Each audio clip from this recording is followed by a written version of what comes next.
Père, je viens ce matin t'adorer, te glorifier Jésus. Sois avec chacun et chacune.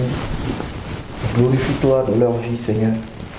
Bénis, Seigneur, chaque personne en ce moment même connectée, en ce moment même en présentiel avec nous. Visite chacun de nous. Que la parole que je vais donner soit simplement ce que tu as dit. Ne me laisse pas dire ce que tu n'as pas prévu, Seigneur. Saint-Esprit, me voici, utilise-moi. Que la gloire soit manifeste au nom de Christ Jésus. Amen. Amen. Nous sommes dans Luc chapitre 8. Et depuis que j'ai commencé à prêcher le dimanche avec vous, c'est le texte que le Seigneur m'a donné pour étudier. Et jusqu'à la fin de ce mois, on le terminera par la grâce de Dieu. C'est un texte très long.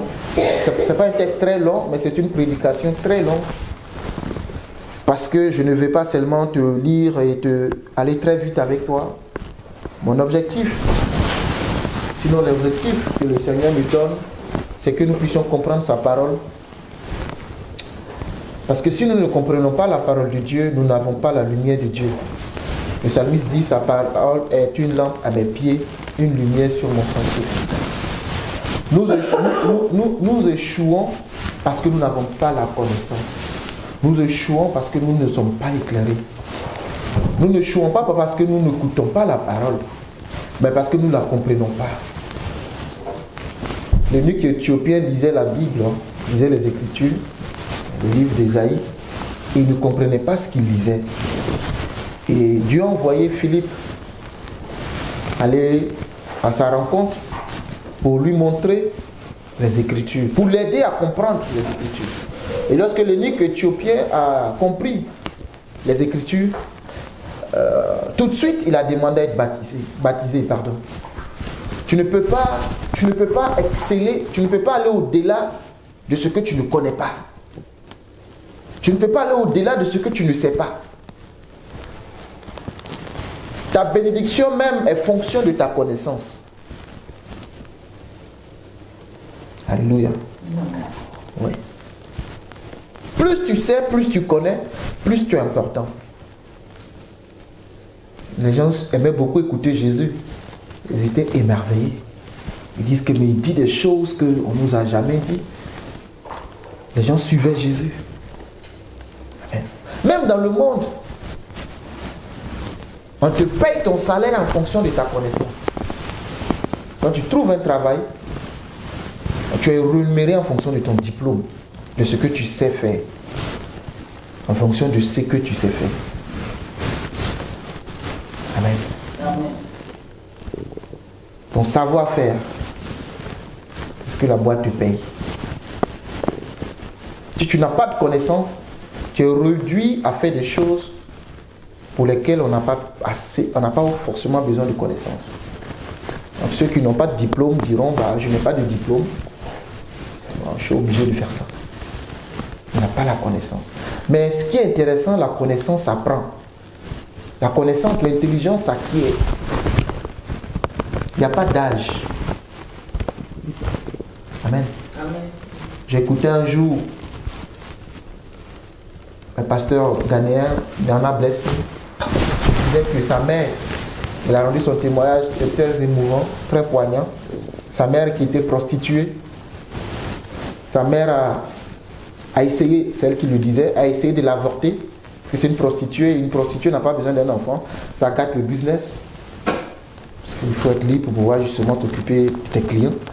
Donc quand sa mère est tombée enceinte, sa mère a essayé, je crois, 6-7 fois de l'avorter, elle n'a jamais réussi. Et finalement, il est né, et sa vie était, tu diras même quand tu l'écoutes, c'est comme s'il est maudit, en fait. Mais bon, Dieu était avec lui, il dormait à gauche, à droite, il était humilié, maltraité. Quand les gens voulaient l'aider, ceux qui voulaient l'aider, parce que le jour où il est né même, il est mort. Il est mort parce que c'était un docteur allemand qui l'avait fait accoucher sa maman et il ne respirait pas jusqu'à minuit. Mais bon, bizarrement, le docteur croyait Il priait, il a commencé à respirer. Et c'était déjà un miracle. Et de par la suite, tous ceux qui voulaient l'aider mouraient aussi. C'est comme une malédiction qui planait sur lui. Mais finalement, bon, c'était Dieu qui était avec lui. Et là où je veux aller, parce que le témoignage est long, mais là où je veux te faire comprendre, c'est que sa mère qui était prostituée, bon, elle n'est plus prostituée, parce que son fils est devenu un prophète de Dieu. Dieu l'a béni richement. Amen. Et il a envoyé sa mère faire des études. Sa mère était plus de 60 ans à partir à l'école, à apprendre des choses, jusqu'à obtenir des diplômes universitaires. Amen. Juste pour te dire qu'il n'y a pas d'âge pour apprendre. Alléluia. Il n'y a pas d'âge pour connaître. C'est juste une question de volonté. Amen. Et la connaissance est importante.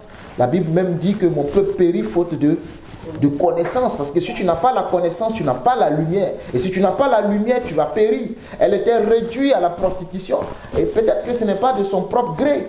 Mais le fait que la vie soit difficile et compliquée, et aujourd'hui tu peux admettre avec moi que la vie devient de plus en plus dure et chère, compliquée. Amen. Et ceux qui peut-être n'ont pas d'autre choix se réduisent à la prostitution. Ce n'est pas toutes, qui aiment la facilité, qui se retrouvent dans ce camp. Mais il y a de celles-là qui ne savent même pas quoi faire. Alléluia. Il y a de celles qui sont de manière consciente, ont d'autres possibilités, mais aiment la facilité, se réduisent à la prostitution. Et moi, je me dis, et je me pose toujours la question, est-ce facile? Moi, je pense que c'est difficile. C'est moi qui le dis, je ne suis pas une femme. De donner son corps à des inconnus chaque jour. C'est difficile. Amen. Mais son fils l'a sorti de là, par la grâce de Dieu. Elle a été lavée. Et Dieu ne tient pas compte de tes moments d'ignorance. Oui, quand tu n'as pas la connaissance, Dieu ne tient pas compte. Mais c'est quand tu as la connaissance que tu ignores cette connaissance qui est de Dieu, que Dieu tient compte. Alléluia. Vous voyez? C'est pour cela que je prends le temps. Je n'ai pas besoin de te prêcher chaque jour de nouveaux thèmes. Je pose la question, mais Seigneur, on est toujours sur la même chose. Quand est-ce qu'on va changer?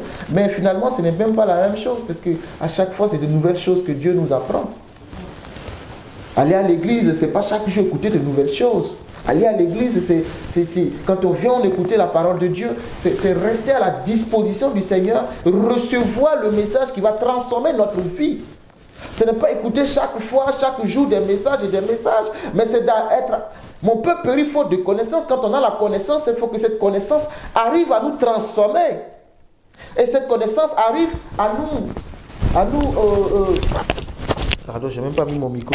Cette connaissance arrive à changer notre vie. Alléluia. Vous connaissez, je crois, Jean 8, 32. Vous connaissez la vérité, et la vérité vous affranchira. La vérité vous rendra libre. Vous connaissez la vérité. Ce n'est pas les vérités. Ce n'est pas une histoire de 12 règles ou 15 lois pour être ceci ou cela. Ce n'est pas une question de... Non. Mais c'est une vérité. Et cette vérité, c'est la personne de Jésus. C'est cette vérité que nous devons connaître. Il n'y en a pas d'autre vérité. Ce n'est pas une question de faire des méthodes et des calculs. Non. C'est de connaître une vérité. Jésus-Christ, il est ma vérité. Alléluia. Amen.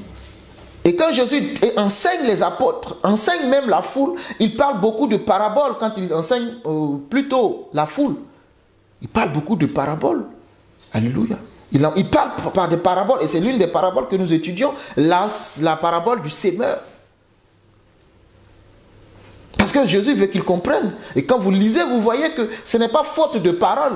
La parole est sortie. Ce n'est pas faute de sémence. La Bible dit que c'est Dieu qui donne la sémence au sémeur. Oh, j'aime Jésus. C'est lui qui donne la sémence. Ce n'est pas faute de sémence. Mais on a vu la première catégorie de personnes, que ils ont entendu la parole, mais bon. Deuxième catégorie, pareil, les soucis du siècle présent, je ne sais pas. Troisième catégorie, les plaisirs de la vie, quand vous lisez, ils ont reçu la parole. Nous partons à l'église, nous recevons la parole. Nous recevons la parole partout. En ligne, je ne sais pas moi. Mais quel est le résultat? Est-ce qu'il s'agit juste de s'asseoir pour écouter seulement la parole? Non, Jésus a dit ceux qui mettent en pratique. C'est ceux-là. Ceux qui font la volonté de mon Père. Il a dit en Luc, quand ses parents sont venus le chercher, ses parents avaient du mal à accéder à... Parce qu'il y avait la foule. Et la foule a dit, mais Jésus, Jésus, ton père, ta mère, Joseph et Marie sont en train de te chercher. Comme quand il avait 12 ans. Jésus a dit, qui est mon père, qui est ma mère? Mon père et ma mère sont ceux qui font ma volonté. Jésus ne fait exception de personne. Qui est ton père, qui est ta mère? Qui sont mes frères? Mes frères sont ceux qui font ma volonté. Ah bon? Et les autres ne sont pas tes frères? Faisons attention. Hein? Faisons très attention. Mes frères sont ceux qui font ma volonté. Non. Luc chapitre 8, verset 11. C'est le thème. La sémence est la parole de Dieu. Tu as besoin de connaître la parole de Dieu. Un dimanche ne te suffira pas pour connaître. Il faut que tu apprennes à t'asseoir dans la parole de Dieu. Il faut que tu apprennes à méditer la parole de Dieu. Et nous avons des excuses. Nous tous, nous avons des excuses pour ne pas lire notre parole, la Bible qui nous éclaire. Et regardez, le psalmiste dit, ta parole est une lampe à mes pieds, une lumière sur mon sentier. Mais tu veux avancer sans la parole de Dieu. Tu penses que tu peux réussir sans la parole de Dieu? Oui, selon le monde, tu peux réussir. Hein? Beaucoup ont réussi sans connaître Christ. Mais tu ne peux pas être dans le royaume de Dieu avancer sans la parole de Dieu. C'est comme si quand tu rentres dans le royaume de Dieu, les données ont changé. Tu n'es plus régi. C'est ça que les chrétiens ne comprennent pas. J'entends souvent des chrétiens, je suis en train de prêcher mon message. Hein. Je dis c'est le Saint-Esprit qui nous conduit. J'entends souvent des personnes qui disent, oui mais lui il ne connaît pas Dieu mais il prospère. Lui mais il n'a pas Jésus mais sa vie est tranquille. Il a un mari, il a des enfants, c'est l'amour dans le foyer, il a une belle société, des beaux chiffres. Hein, ses chiffres d'affaires en fin d'année sont des chiffres à 7, 8, 0. Mais moi je prie Dieu, je jeûne, je fais tout. Mais ma vie est bizarre. Et on se compare à ceux du monde. Et on est frustré. Ma copine ne croit pas en Jésus, mais sa vie prospère. Elle est mariée. Elle a de beaux enfants. Amen. Amen. Et on utilise notre propre justice pour prier. Seigneur, tu vois tout ce que je fais pour toi? Et tu es sourd, tu ne m'entends pas, tu ne m'écoutes pas. Tu es où? Ben si c'est comme ça, je te laisse tomber.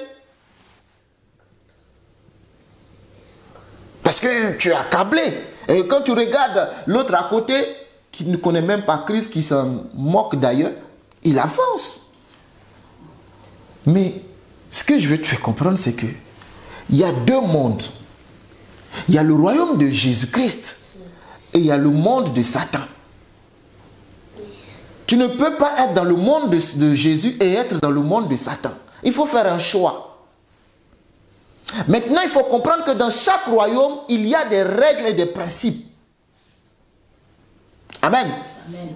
Dans chaque royaume, il y a des règles et des principes. Dans chaque nation, il y a des lois. Les lois de la Côte d'Ivoire ne sont pas les lois du Cameroun. Chaque pays a sa constitution. Nous, dans notre royaume, le royaume de Jésus, notre constitution, c'est la Bible. Alléluia. Amen. Et dès que tu mets le pied dans ce royaume, tu as obligatoirement besoin de la constitution qui est la Bible. Tu as besoin de te référer à cette Bible pour savoir quelles sont les lois qui régissent ce royaume. Si tu mets le pied en France, tu ne peux pas continuer d'appliquer les lois du Cameroun. Au Cameroun, bon, je vais dire Côte d'Ivoire, je ne sais pas. En Côte d'Ivoire, il n'y a pas le permis à point. N'est-ce pas? Il n'y a pas le permis à point. Donc quand tu arrives en France, que tu as un permis de conduire français, on commence à t'appliquer des soustraction si tu n'observes pas le code de conduite. Amen. Amen. On va te faire -1. Tu as grillé le feu, -4. Tu as grillé le stop, amende plus moins. Tu as 12 points pour commencer. Tu peux terminer à 0, on te retire le permis. On dit retourne à l'autre école. Va faire rattrapage, va faire, je ne sais pas moi, pour retrouver ton permis. Ou même tu es suspendu pendant 3 ans sans permis. Vous voyez, c'est pourquoi. Mais chez nous, tu roules comme tu veux. Tu fais ce que tu veux. Et même si le policier t'arrête, tu appelles ton oncle qui est le procureur de la République. J'ai vu ça, hein, pour te libérer. Et si tu as un peu de sous, il t'arrête, il dit tiens, 2000 francs et laisse-moi partir. Il prend. Et vous pouvez donner 2000 francs à un policier français. 2000 euros, tu peux lui donner? Non. Souvent même tu pleures, il te regarde et tu dis ça va aller. Le courrier arrive, tu le recevras l'amende à la maison et il sourit avec toi. Pourquoi? Parce que ce sont les règles.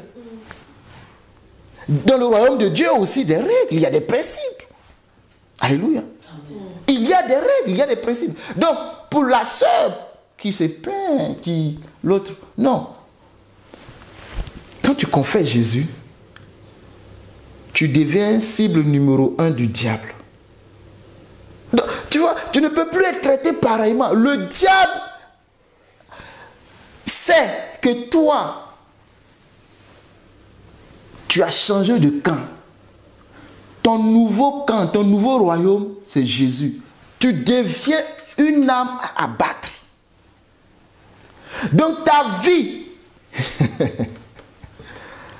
ne sera pas facile. C'est ce que le chrétien doit comprendre. Alors que l'autre qui est dans le monde, qui n'a pas encore Jésus, vous pouvez témoigner, non, quand vous étiez dans le monde, c'était bien. Hein? Les choses roulaient bien. Mais si Jésus c'est ça, moi je retourne dans le monde. C'est ça, non? Le diable sait que tu es une âme acquise. Il te laisse faire ce que tu veux. Tu prospères. Tout ce que tu fais, ça te réussit. Mais quand tu confesses Jésus, le diable, il veut que tu perdes la foi. Au-delà de te mettre des souffrances, des inquiétudes, des problèmes, le but ultime de Satan, c'est que tu maudisses Dieu et que tu meurs. Ça se résume à ça, tous les problèmes de nos vies. Je l'ai appris de Job. Sa femme lui a dit, maudit Dieu et meurt. Et j'ai compris que tous les problèmes que le diable nous envoie, c'est un but qu'il veut atteindre, perdre la foi. Tu peux avoir des problèmes et mourir dans des problèmes. Mais comme le pauvre Lazare, tu iras dans le sein d'Abraham. Alléluia. Donc c'est ça. Donc quand toi tu fais tes affaires, le diable dit non, on ne peut pas la laisser faire ses affaires tranquillement. Non. Quand toi tu programmes te marier, le diable dit non, on ne peut pas la laisser se marier. Et qu'elle comprenne qu'elle a eu tort de changer de bord. Qu'il comprenne qu'il a eu tort de changer de camp. Quand toi tu programmes à faire un enfant, le diable dit non, c'est pas possible. Pourquoi il va avoir un enfant? Quand toi tu programmes de faire ton cabinet, tes affaires, le diable dit non et non. Quand tu trouves un homme, le diable dit chassez-le. Tu ne sais pas ce que tu fais, le monsieur dit je ne veux plus de toi. Il dit mais j'ai fait quoi? Je ne veux plus de toi. Mais oui.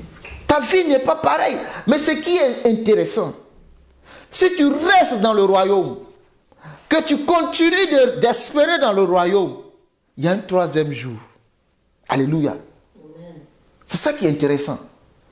Dieu ne t'abandonnera pas. Dieu ne prend pas plaisir à nos souffrances. Il ne faut pas croire en ça.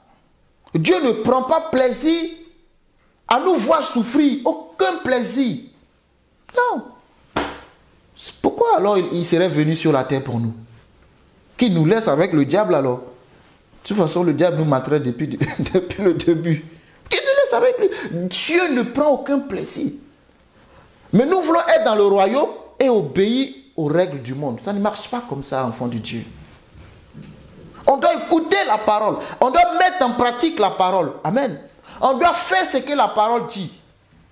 On ne doit se détourner ni à gauche, ni à droite. En d'autres termes, on doit aller tout droit. Si je te dis, Véronique, tu dois aller ni à gauche, ni à droite, ça veut dire quoi? Si tu sors de ta maison, Ne tourne ni à gauche, ni à droite. Ça veut dire quoi? Quel est ton chemin? C'est tout droit. Tu dois aller tout droit. C'est ça Dieu. Il faut aller tout droit. Ne regarde pas à gauche. Ma voisine est mariée. Ne regarde pas à droite. Mon voisin a un boulot. Non. Tout reste attaché à ce que Dieu t'a dit. Amen. Amen. C'est ça qui est le plus important. Reste attaché à ce que Dieu t'a dit. Mais comment tu vas la voir? C'est dans la parole. Amen. Amen. C'est dans la parole. Et Dieu ne poursuit pas les hommes pour venir à lui. Dieu ne poursuit pas les hommes pour venir à lui. On étudie l'histoire du jeune homme riche. Je vais conclure la troisième catégorie de personnes et entamer la dernière. Je suis impatient d'arriver sur cette partie, la quatrième. C'est là-bas qu'il y a des bonnes choses. Amen. Quand tu aimes une personne, tu trouves du temps pour elle. Nous ici, il n'y a pas Kéron, il n'y a pas un qui n'est pas passé dans l'amour. Hein. Même en ligne. Nous tous on a expérimenté l'amour. Hein. Quand tu aimes une personne, tu trouves du temps pour cette personne. C'est obligé. Et ce n'est pas...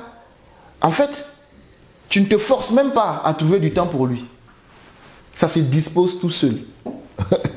Tu vois que ton agenda se dégage tout seul. Chérie, tu es libre? Ah oui, je suis libre. On va faire un week-end. Non, je suis disponible, il n'y a pas de souci. N'est-ce pas? Tu trouves du temps. On va aller au bowling. Est-ce que tu es disponible? Oui, je suis disponible. Même ce que tu faisais là, tu dis, oh non, c'est pas grave, je vais faire ça après. Allons. Et tu vas au bowling. Amen.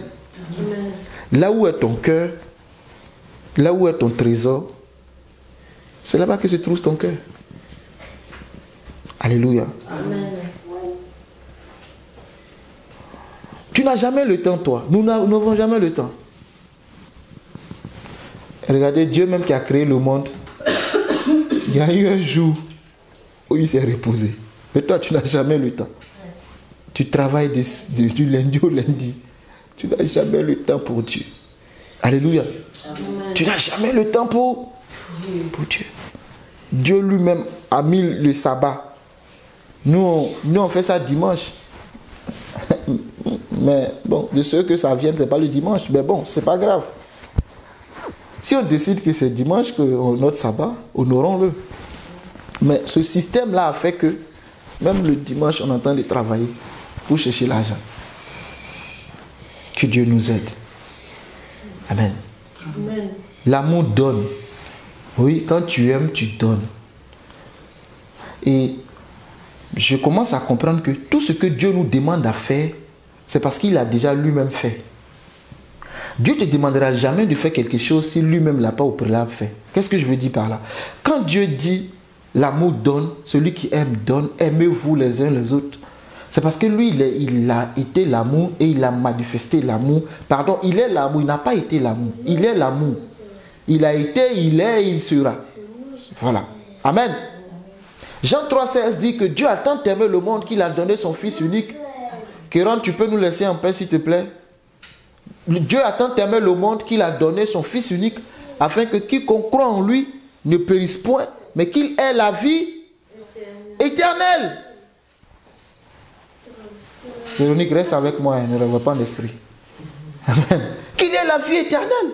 Dieu a tant aimé le monde qu'il a fait quoi? Donner. Dieu a tant aimé, il a ça, qu'il a donné Jésus. Bon, il a ça, a tant aimé Véronique, qu'il a donné, je ne sais pas. Oui. Martin a tant aimé Edwige qu'il l'a envoyé à la mairie. C'est ça, non? La récompense de l'amour chez la femme, c'est aller à la mairie. Si tu m'as marié, c'est que ça prouve qu'il m'aime. Amen. Oui. Dieu a tant aimé qu'il a. Quand tu dis j'aime, forcément il y a un donné qui doit suivre. C'est obligatoire. L'amour ne vit pas de paroles et d'eau fraîche. Tu dis tu m'aimes, mais tu ne donnes jamais rien. Hein? Est-ce que c'est l'eau? Seulement je vais boire? Non. Et on accuse beaucoup les femmes sur ce coup. Les femmes sont matérialistes. Mais les femmes ne sont pas matérialistes. Il y en a qui exagèrent, mais les femmes ne sont pas matérialistes. La femme veut la preuve de ton amour. Tu m'aimes, il faut me donner. Tu m'aimes, non? Donne-moi. Et tout ce que tu donnes à la femme, elle le transforme en bien pour toi. Oui, elle va te dire donne-moi. Tu lui donnes l'argent et elle va payer le cadeau de ton anniversaire. Ce n'est pas grave. Amen. Tu donnes la sémence à la femme, elle te donne un enfant 9 mois après.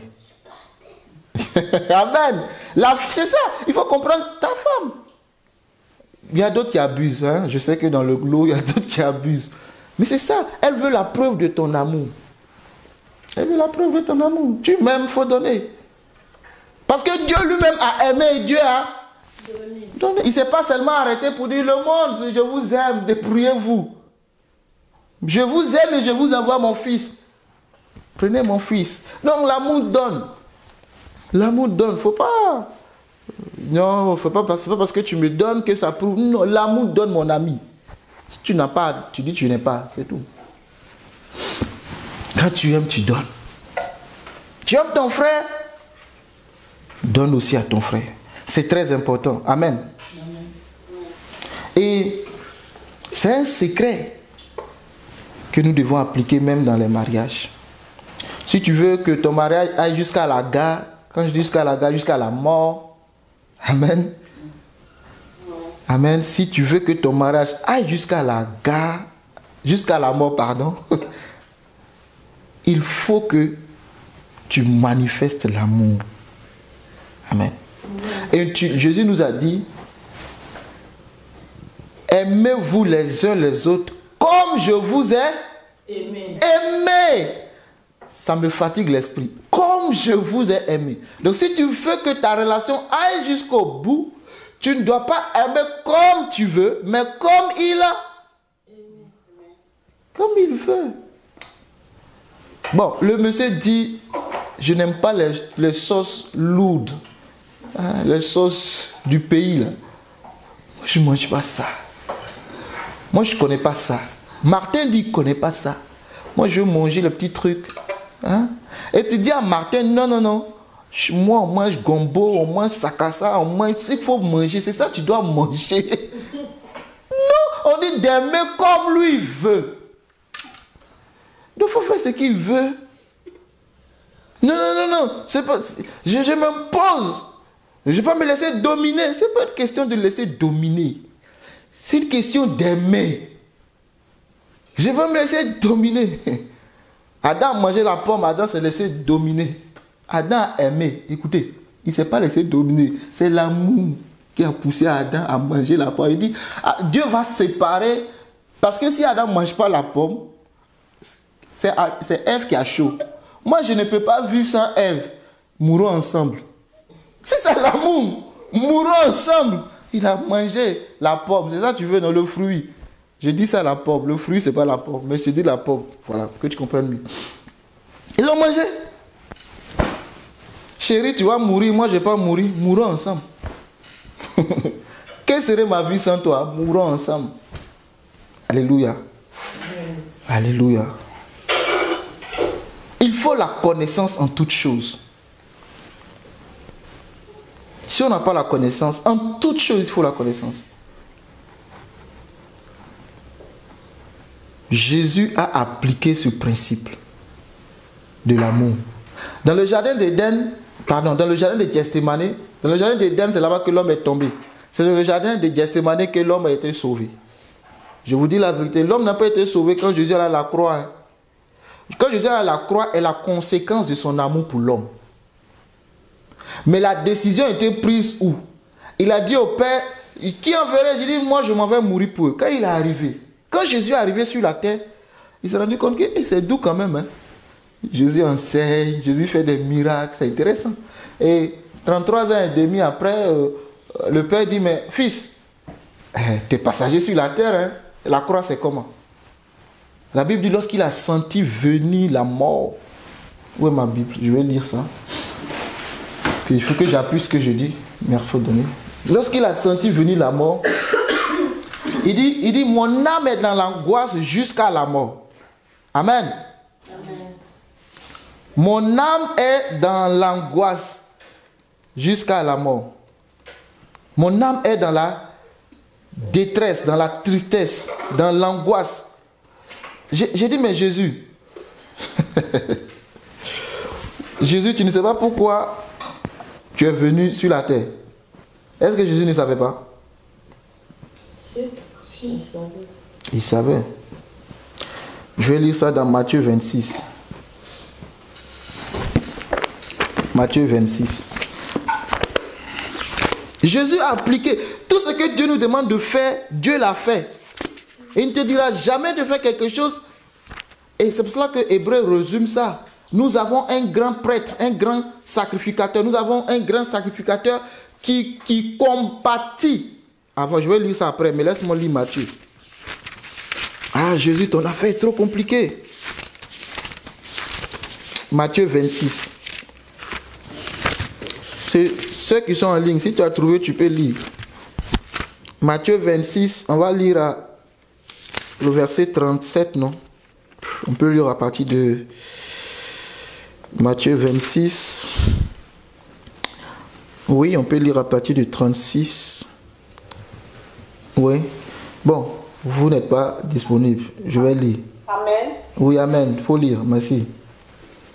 Là-dessus, Oui. Jésus alla avec eux Oui. dans un lieu appelé Gethsémane. Amen. Et il dit aux disciples, asseyez-vous ici, pendant que je m'éloignerai pour prier. Je continue. Oui, oui, continue.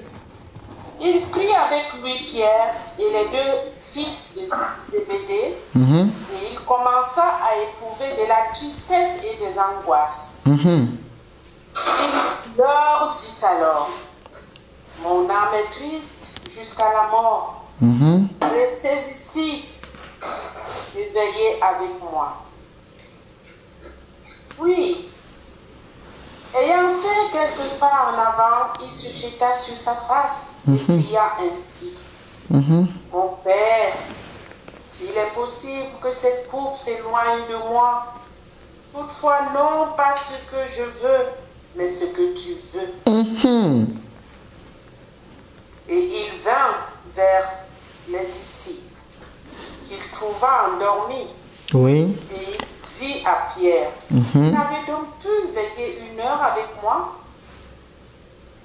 Veillez et priez, afin que vous ne tombiez pas dans la tentation. L'esprit est bien disposé, mais la chair est faible. Il s'éloigna une seconde fois et pria ainsi. Mon Père, s'il n'est pas possible que cette coupe s'éloigne sans que je la boive, que ta volonté soit faite. Il revint et il les trouva encore endormis, car leurs yeux étaient appesantis. Il les quitta et s'éloignant, il pria une fois, répétant les mêmes paroles. Puis il alla vers ses disciples et leur dit, vous dormez maintenant et vous vous reposez. Voici l'heure approche et le Fils de l'homme est livré aux mains des pécheurs. Levez-vous.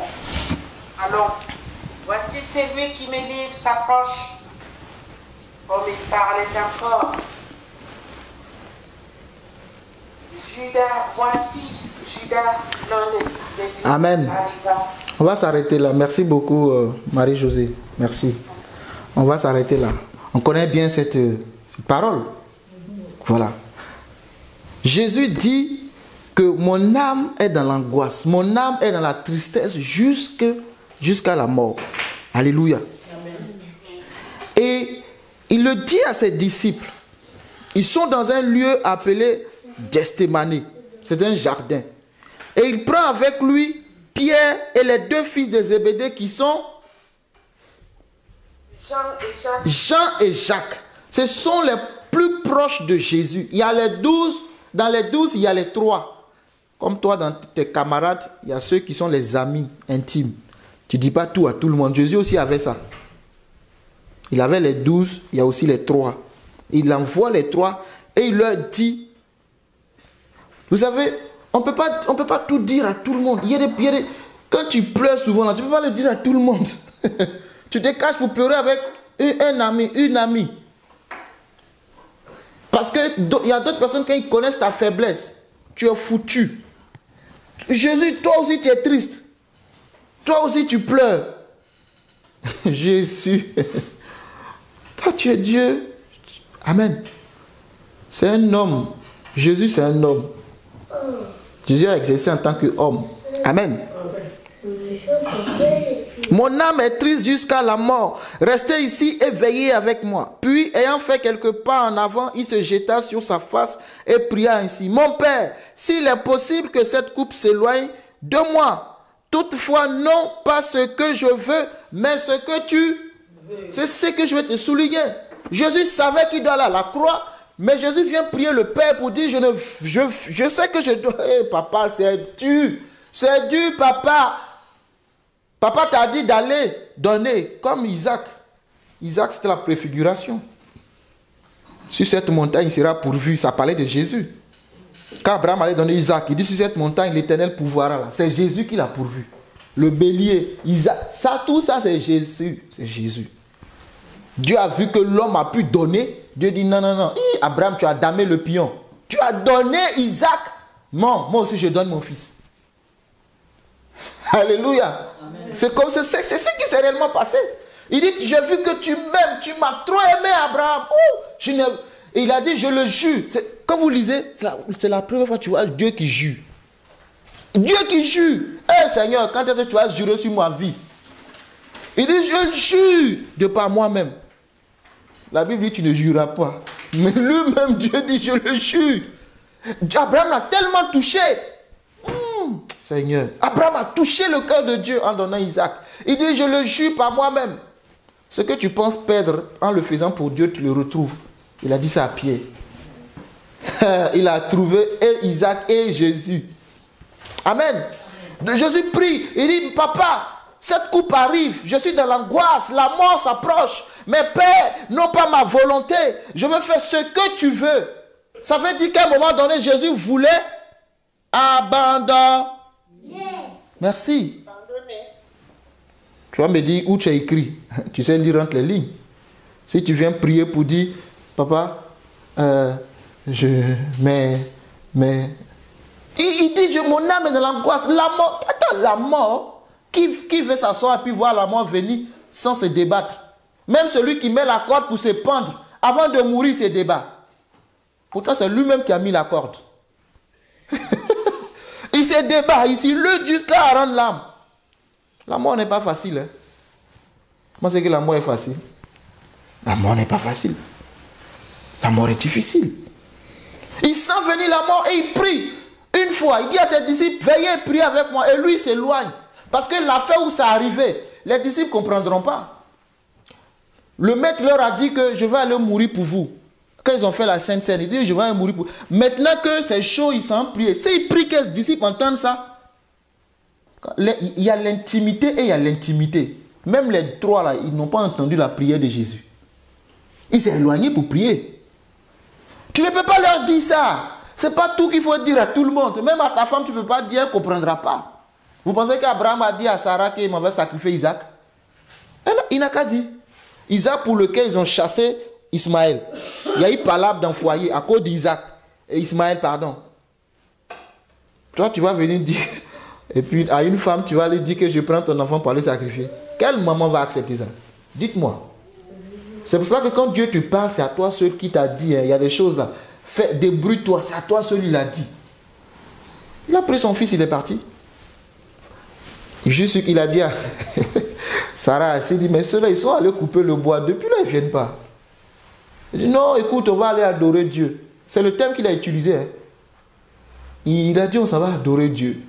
Abraham a dit, on s'en va adorer. Sarah a dit, ah, si c'est pour adorer Dieu, allez-y. Attends, je vais vous donner un peu de bois, de feu, vous allez partir et adorer Dieu. Et puis ils sont partis. Sarah ne savait pas que c'est pour aller sacrifier Isaac. Quand il est arrivé au sommet, au pas de la montagne, il a dit à ses serviteurs, restez ici, nous on s'en va adorer. C'est pas ce que Jésus a fait à ses disciples. Il dit, restez ici, veillez et priez. Moi, il m'avait prié, moi. C'est la prière que je veux faire, vous ne devez pas entendre ça. Si les serviteurs d'Abraham montaient sur la montagne avec eux, ils allaient dire, le vieux est devenu fou. N'est-ce pas? Le vieux est devenu fou. Il est en train de tuer son fils. Il nous a dit qu'il a fait 25 ans pour avoir le fils. Le vieux est riche. Déjà, le vieux fait des sacrifices humains pour devenir riche. Attends, toi, tu vas tuer un homme devant des hommes? Mais tu sais, sacrifice humain, tu es en train de faire. Donc, Abraham qui est riche, là, c'est un tueur d'hommes. Ah, on comprend pourquoi il n'a pas d'enfant dans sa maison. Il n'a qu'un fils. Il tue ses enfants. L'homme est fort à inventer des histoires. Donc, il y a des choses qu'il faut cacher pour faire. Faut te cacher pour faire. Hein? Il dit, restez ici, on s'en va adorer. Il dit, ah, si c'est adorer, on connaît adorer. On sait qu'on adore Jésus. Si c'est pour aller adorer, allez-y. Et ils sont partis. Maintenant, c'est resté entre lui et son fils. Je t'ai expliqué ça. Son fils lui dit, mais papa, il y a le feu, il y a le bois, on fait comment? Et là, la foi d'Abraham est montée à un autre niveau. Il dit, l'Éternel se pourvoira. Et l'Éternel a pourvu Jésus. Donc Jésus même est arrivé, Jésus prie une fois. Non pas ce que je veux, ce que tu veux. Il revient trouver les disciples. Il dort. Il dit, dormez. Vous dormez. C'est chaud sur moi, vous dormez. Toi qui dors là, ce n'est pas encore chaud sur toi. C'est pour ça que tu dors. Tu mets la couette sur toi, il fait froid, tu ronfles bien. Ce n'est pas encore chaud sur toi. Ce n'est pas encore chaud. Jésus, c'était chaud sur lui. Il allait prier. La Bible dit que son sang est devenu, sa sueur est devenue comme des grumeaux de sang. Moi, je suis curieux, je suis allé chercher comment quelqu'un peut avoir mal jusqu'à ce que la sueur devienne. J'ai découvert par la science que, je crois au Maroc, c'est arrivé à une dame. C'est une angoisse. Ils ont découvert qu'il y a comme du sang qui sort de sa peau. Et ils ne trouvent pas de maladie, mais il y a du sang. Et elle est tellement dans une angoisse. Il y a 2 personnes, quand j'ai fouillé sur Internet, parce que moi, je cherche à comprendre. Quelle est cette amertume, quelle est cette douleur qui transforme ta sueur en sang? C'était chaud. Quand la mort arrive, c'est trop compliqué. Il dit, non pas ce que je veux, mais ce que tu veux. Sinon, moi, Jésus, c'est ce que moi je veux, franchement, je suis bien avec mes apôtres. Depuis, on marche de village en village, on prêche la bonne nouvelle. On est bien, hein? On guérit les malades, on est bien. On ressuscite les morts. Alléluia. On convertit des vies. Jésus, papa, écoute, est-ce que tu peux me laisser? On va continuer comme ça et puis, un peu, on va gagner le monde entier. Et je ne suis pas obligé de mourir. Mais papa, la vérité c'est que je ne veux pas faire ce que je veux. Mais je veux faire ce que tu veux, papa. C'est ce que tu veux qui m'intéresse. Si Jésus nous dit aimez-vous les uns les autres comme je vous ai aimé, c'est ce principe qu'il veut qu'on applique. Eh ma soeur, tu sais que franchement, mais bon, je ne vais pas faire comme moi je veux. Hein. Comme Dieu nous dit de faire, je vais faire comme tu veux, il n'y a pas de problème. J'accepte. C'est ce que Dieu nous demande. Pas comme je veux, mais comme tu veux. À 3 reprises. Et chaque fois, il faisait 1 heure. La Bible dit qu'il disait les mêmes paroles. Je ne sais pas si vous réalisez. Il disait la même parole à chaque fois. Non pas ce que je veux, ce que tu veux. Non pas ce que tu veux, ce que tu veux. Et chaque fois, il comptait sur les disciples dormaient. Est-ce que c'est les disciples qu'on va crucifier? Je te dis, prions, hein. Aide-moi à prier, tu dors. C'est normal, c'est moi, on va crucifier. C'est ton problème. Frère, prie pour moi. Hein. Ce n'est pas mon problème, mais c'est ton problème. Prends ça à bras le corps toi-même. Moi, je suis en train de ronfler. J'ai dit à mon frère de prier pour moi, il va prier. Et tu comptes sur lui. Il est en train de dormir. Les disciples de Jésus ont dormi. Ce n'est pas leur problème. Mais regardez, lesquelles heures? On va bientôt arrêter. Regardez dans le bateau. Quand Jésus dormait, que l'eau a commencé à entrer dans le bateau, qui criait? Les disciples. Qui priait? Prière. Je vous pose une question. Vous ne connaissez pas la parole? Quand ils étaient dans le bateau en train de traverser, Jésus dormait à la poupe, couché sur lui, il dort bien. La Bible dit que l'eau rentrait dans le bateau. Ils ont commencé à Prier. C'est Jésus qui criait? Non. Chacun à son tour. C'est les disciples qui criaient. Celui qui est dans le problème, là, c'est lui qui va plus crier. Toi, tu ne cries pas. Ce n'est pas ton problème. Si on dit prions pour la soeur, tu ne pries pas parce que ce n'est pas ton problème. Ce n'est pas ton sujet de prière. Quand c'est ton sujet de prière, on entend ta voix. Mais quand le sujet de prière de l'autre, on n'entend plus ta voix. Il fait modération, je sais de quoi je dis. Quand c'est ton sujet de prière là, ton micro est ouvert, on entend ta voix. Hein? On dit bon, on prie maintenant pour Albertine. Elle dit, voilà son sujet. On n'entend plus ta voix, ton micro est coupé. Ça ne t'intéresse pas, c'est pas ton sujet. Les disciples étaient en train de périr, Jésus dormait. Qui criait? C'est eux. Maître, réveille-toi en main. Maître, réveille-toi. Jésus dans le jardin de Gethsemane. Jésus dit, prie avec nous. Il dit, c'est ton problème, nous on dort. Va prier. Va prier. Nous on dort. 3 heures de sommeil. Ils ont fait 3 heures de sommeil. Jésus a prié 3 heures. Ne compte pas sur les gens pour prier. Chaîne de prière. Moi, on fait chaîne de prière. Toi, tu crois en chaîne de prière? Toi, tu t'amuses. Hein? Moi, je vois. Ce que je crois là, c'est ce que je vois. Pour les hommes. Pour Dieu, oui. Mais pour les hommes, il faut que je voie. Hein? Chaîne de prière. Prière 24 heures sur 24. Chacun a pris 1 heure dedans. Toi, tu penses que quelqu'un va s'asseoir là à 3 heures du matin et prier pour toi? Pourquoi vous aimez comme vous blaguez comme ça? On fait chaîne de prière. Chaîne de prière. Continue de faire chaîne de prière. La Bible dit priez les uns pour les autres. Mon frère, quel est ton sujet de prière? Mon sujet c'est tant. Je m'en vais prier pour toi. C'est bon, laisse chaîne de prière là. Là où 2, 3 sont unis en mon nom, c'est suffisant. Chacun prend 1 heure. On va faire de minuit à minuit. Toi, tu prends quelle heure? 2 heures. Moi, je prends 3 heures. Écoute, le temps que 2 heures arrivent là, je dors, non? Vous aimez les choses faciles, hein? Bon, ils sont en train de prier pour moi. Il y a une chaîne de prière. Quelle chaîne de prière? Vous ne laissez pas blaguer. Hein? Cherchez Dieu vous-même. Fléchissez genoux. Priez Dieu. Invoquez-le. Quiconque l'invoquera sera sauvé. Cherche-le. Si ton frère te soutient, gloire à Dieu. On est égoïste. Hein? Même dans la prière, on est égoïste. Voici un Jésus lui-même qui est face à des situations. Priez pour moi, les gars sont en train de ronfler. Ils dorment. Mon âme est dans l'angoisse jusqu'à la mort. Il vous dit que je vais mourir. Je suis en train de mourir. Au secours. C'est quelle détresse encore on peut émettre? Je suis dans la mort. Prie pour moi. Je suis sur le lit d'hôpital. Je suis en train de mourir. Prie pour moi. Mais tu dors quand même. Alléluia. Amen. Prie pour moi. Mais il dit, papa, moi je ne veux pas faire ce que je veux. Nous ne pouvons pas faire ce que nous voulons. Si c'est lui le maître, que lui il a fait cette prière, nous suivons le maître. Alléluia. Nous faisons ce que le maître a fait. Faut arrêter de croire en chaîne de prière. Chaîne de prière, là, faites ça entre vous. Faut arrêter de faire chaîne de prière en ligne, là. Laisse ça. Ça ne va pas marcher. Tu peux attraper ton frère, ta soeur. Là, vous connaissez. On va prier ensemble. Là, maintenant, la faisons chaîne là ensemble. Pendant qu'on se voit, il ne faut pas qu'on va se faire ça quand on est éloigné. Laisse ça. Toi, tu comptes sur les hommes pour prier. À cause de ça, tu ne pries pas. J'ai donné mon sujet à l'église. L'église a été priée. Reste là seulement. Au retour de Jésus, ton sujet sera exaucé. Vous aimez, nous, on aime trop la facilité, nous, les chrétiens de maintenant. J'ai donné mon sujet de prière. On va prier pour moi. Moi aussi, j'ai des problèmes. Hein? Moi aussi, j'ai des problèmes. Donc, vous avez vu que les disciples ont prié parce qu'eux, ils étaient dans la merde. L'eau rentrait dans le bateau. Ils étaient dans le problème.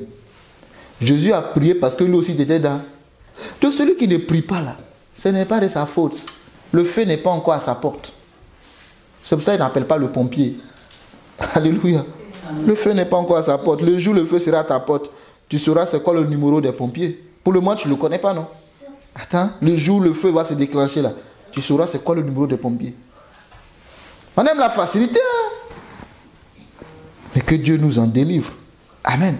Amen. Mais le Fils, aimant tellement le Père, n'a pas cherché sa volonté, mais le Fils a cherché la volonté de son Père.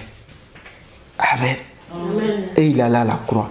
Donc la décision d'aller à la croix s'est faite. Dans le ciel, c'était déjà arrêté. Mais sur la terre, il fallait la volonté d'aller mourir. L'amour, à un moment donné, ne suffira pas. Il te faudra la volonté de l'amour. Pour que tu ailles jusqu'à la gare, à la mort avec ton époux, avec ta femme. À un moment donné, si tu comptes seulement sur l'amour, sans la volonté d'y aller, ça sera compliqué en chemin. Parce que tu trouveras des excuses pour ne pas continuer l'amour. Mais ce qui va te motiver à continuer, c'est parce que je l'ai décidé que c'est pour le meilleur et pour le pire. Je ne l'abandonnerai pas dans le pire. Je continuerai. C'est ça qui va te motiver. Je ne te parle pas par expérience. Je n'ai pas l'expérience des dons. Je te parle par révélation. Hein? Je suis dans ma 3e année de mariage, donc je n'ai pas l'expérience du foyer. Je ne connais pas. Mais je te parle par expérience et aussi par méditation et lecture des autres. Amen. Il ne faut pas attendre toi-même de vivre les mauvaises expériences pour tirer les bonnes leçons. Mais tu peux t'inspirer des bonnes expériences des autres pour tirer de bonnes conclusions et te les appliquer. Sinon, Jésus avait l'amour pour l'humanité. Mais Jésus allait demander la volonté. Et je ne veux pas ma volonté, la volonté du Père. Alléluia. C'est ça que nous devons appliquer dans toute relation de nos vies. Si nous voulons qu'elle aille jusqu'au bout,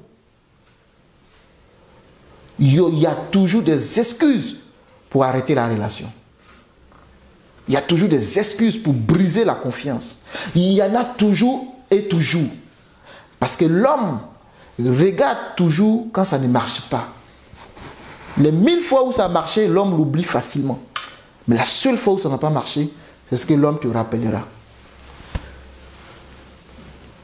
De janvier à décembre, non, à novembre, tu envoyais 100 euros, 100 euros, 100 euros pour soutenir 100 euros la personne.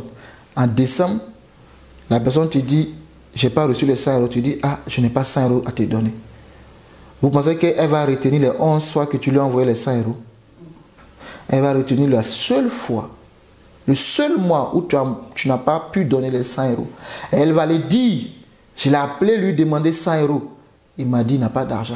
Elle ne va pas dire que pendant 11 mois, il m'a soutenu. Elle va raconter là où tu n'as pas fait. C'est ça l'homme. Oui, c'est ça l'homme. Il oublie très facilement. Par méchanceté. Un oubli volontaire. Donc si toi tu veux regarder à ça, tu vas continuer de donner. Dieu a tant aimé le monde qu'il a donné son Fils unique, afin que quiconque croit ne périsse point, mais qu'il ait la vie éternelle.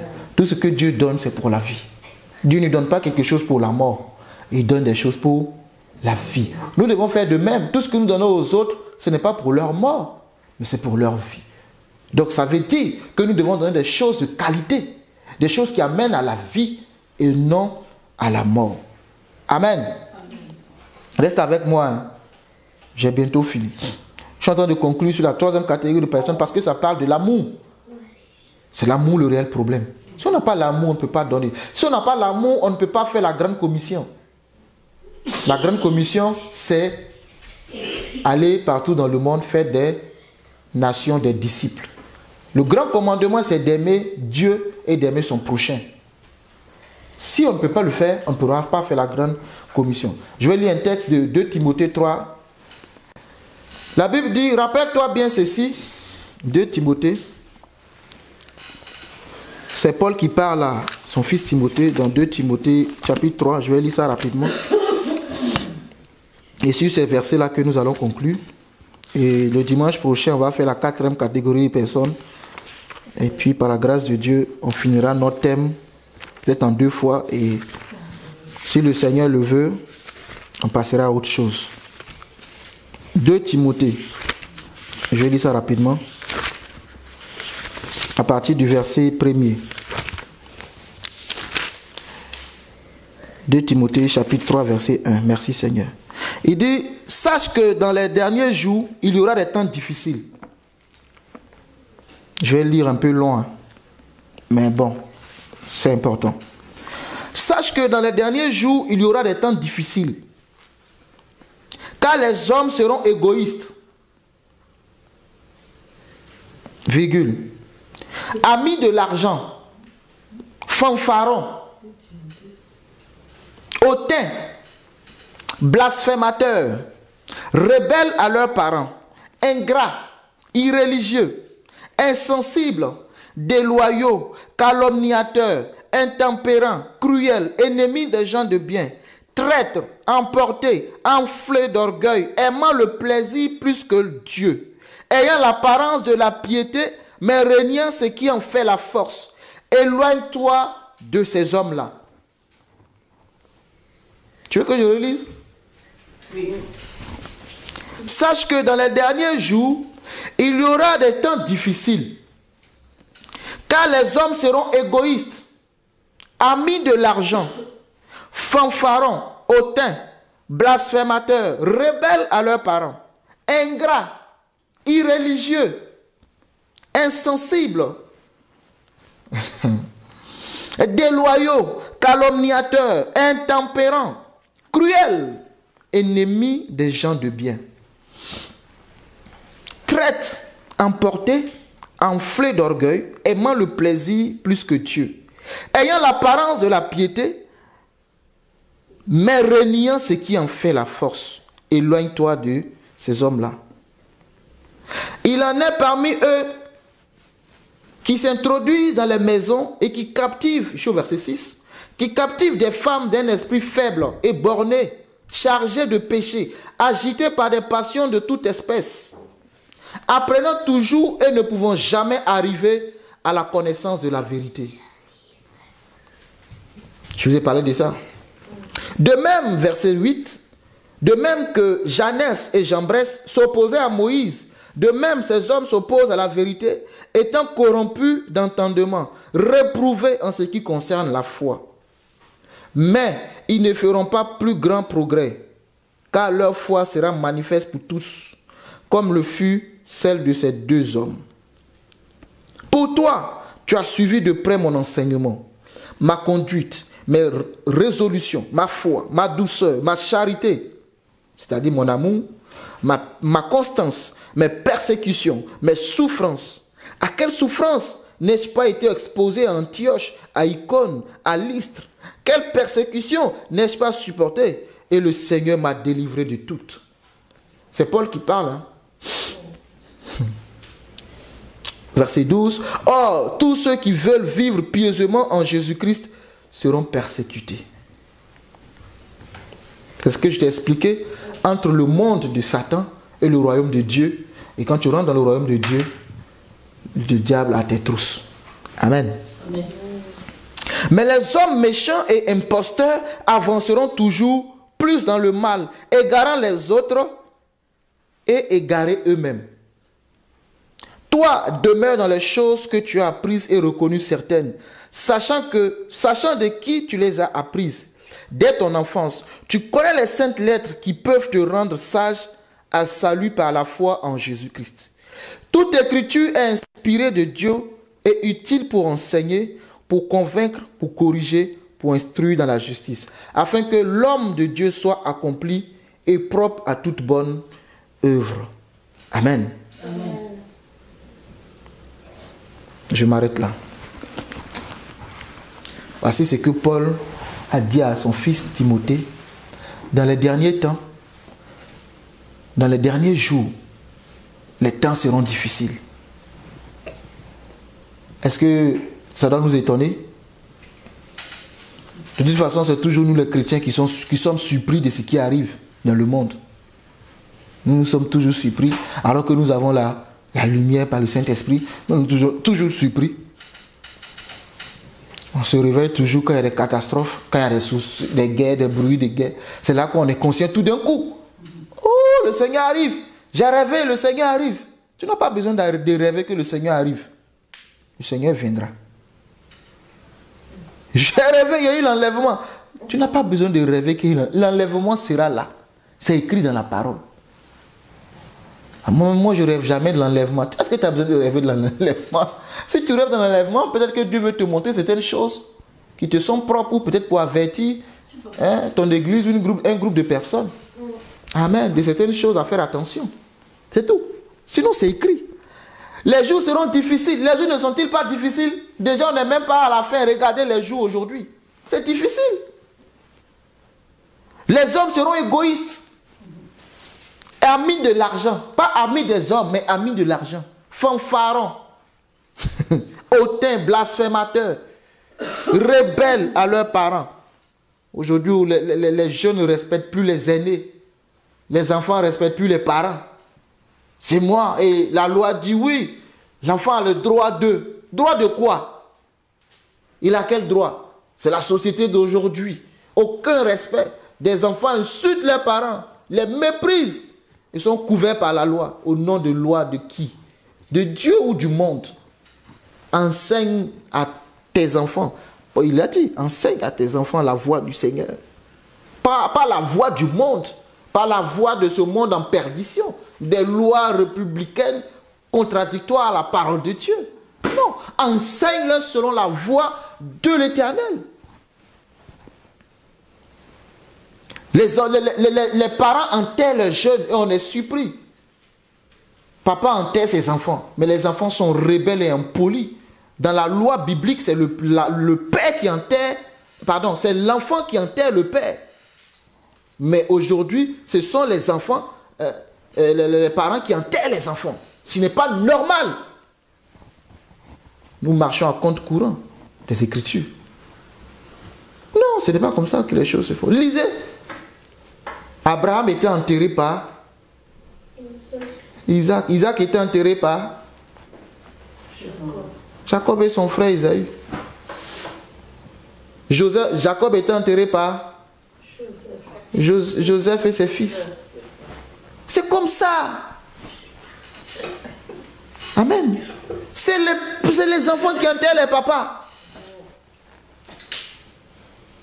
Mais le papa est là à 70 ans et il prend son enfant pour aller mettre de 25 ans dans la tombe. Vous pensez que ces choses-là, c'est que les gens meurent beaucoup. C'est normal. Alléluia. Insensibles, déloyaux. La loyauté. Ça, c'est une prédication à part entière. Hein. Mais c'est pour conclure sur mon thème. C'est une prédication à part entière. Tu cherches la loyauté. Comme une soeur m'a dit, il n'y a pas d'homme fidèle. Je lui ai dit, s'il n'y a pas d'homme fidèle que dans le monde, il n'y a que 10. Le Seigneur peut te donner, parmi les 10, un fidèle, non?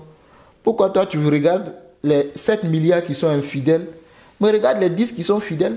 N'ayez pas tes yeux seulement. Non, il n'est pas fidèle. Dis au Seigneur, donne-moi celui qui est fidèle. Les hommes sont déloyaux. L'homme avec grand H. Hein? La loyauté a disparu. Loyal, trouver un homme. Et quand toi tu veux être loyal, on dit reste là, tu es bête. Dans ce pays, voici comment on fait. C'est toi qui veux être juste, tu es saint que Jésus. Tu vas mourir dans la pauvreté. Il faut te faire comme ça pour avoir ça. Refuse ces choses-là au nom de Jésus. Amen. Refuse, tu n'as pas besoin de te compromettre dans ces choses-là. Je vais continuer, ça sera une autre prédication. Mais je vais m'arrêter là. Amen. Amen. Il faut que l'amour nous remplisse. Amen. 2 Pierre 1 dit, il faut ajouter à la piété l'amour fraternel. Il faut ajouter à l'amour fraternel la charité. Il faut ajouter, amen. Car si ces choses sont en vous et ils sont avec abondance, elles ne vous laisseront point oisifs ni stériles pour la connaissance de notre Seigneur Jésus. C'est important. La seule connaissance dont nous avons besoin, c'est la connaissance de notre Seigneur Jésus-Christ. Mais celui en qui ces choses ne sont point est aveugle. Il ne voit pas de loin et il a mis en oubli la purification de ses anciens péchés. Amen. Il faut que ces choses soient en nous. Il faut que nous apprenions à manifester comme le Seigneur le veut. Pas comme nous le voulons, mais comme le Seigneur Jésus-Christ le veut. On doit chercher ces choses-là. Amen. Comme sa divine puissance nous a été donnée, tout ce qui contribue à la vie et à la piété au moyen de la connaissance. C'était mon mot d'introduction, la connaissance. Au moyen de la connaissance de celui qui nous a appelés par sa propre gloire. Je suis dans 1 Timothée 2. Et par sa vertu, lesquelles nous assurent de sa part les plus grandes et les plus précieuses promesses, afin que par elles, vous deveniez participants de la nature divine, en fuyant la corruption qui existe dans le monde par la convoitise. À cause de cela même, faites tous vos efforts. Ce n'est pas Dieu seulement qui doit faire les efforts, mais nous aussi, on en a notre part de responsabilité. Faites tous vos efforts pour joindre à votre foi la vertu, à la vertu la science, à la science la tempérance, à la tempérance la patience, à la patience la piété, à la piété l'amour fraternel. Amen. À l'amour fraternel la charité. Car si ces choses sont en vous, et ils sont avec abondance, alléluia, elles ne vous laisseront pas point oisif ni stérile pour la connaissance de notre Seigneur Jésus-Christ. Mais celui en qui ces choses ne sont point est aveugle et il ne va pas loin. Il ne voit pas de loin, pardon. Et il a mis en oubli la purification de ses anciens péchés. C'est pourquoi, frères, appliquez-vous d'autant plus à affermir votre vocation et votre élection. Car en faisant cela, vous ne broncherez jamais. Les clés sont là. C'est dans la parole. C'est ainsi en effet que l'entrée dans le royaume éternel de notre Seigneur et Sauveur Jésus-Christ vous sera pleinement accordé. Et c'est mon dernier mot. Alléluia. C'est ainsi que l'entrée dans le royaume des cieux, le chemin, c'est Paul qui le dit, l'entrée, la porte, vous sera pleinement accordée. Quand ces choses seront dans vos cœurs avec abondance. Que Dieu te bénisse abondamment. Merci de m'avoir écouté. Et que le Saint-Esprit amplifie ces paroles que tu as entendues. Au-delà de tout ce que j'ai dit, que ce qui te concerne, que le Saint-Esprit te l'amplifie. Et qu'il t'aide à être l'homme, la femme qu'il attend de toi. Au nom de Jésus-Christ. Amen. Amen.